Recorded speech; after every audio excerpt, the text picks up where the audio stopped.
This brand is from American Standard, which is a part of Trane Technologies and is sold by factory-authorized dealers in the USA. The 4WCA4 models are basic heat pumps with a 13.4 SEER cooling efficiency and a 6.7 HSPF heating efficiency rating.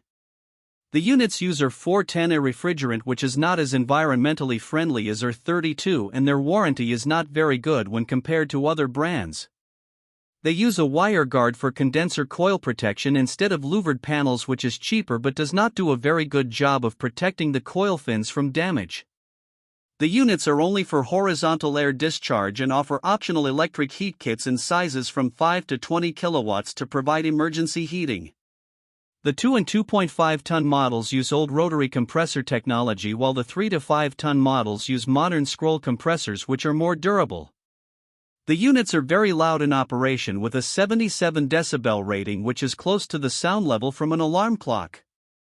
The brand does not offer models that qualify for the HvacRepairGuy Premium and Ultimate categories. This brand receives an overall 1-star don't buy rating from HvacRepairGuy. Please share your experiences with this brand in the comments section of the HvacRepairGuy YouTube channel.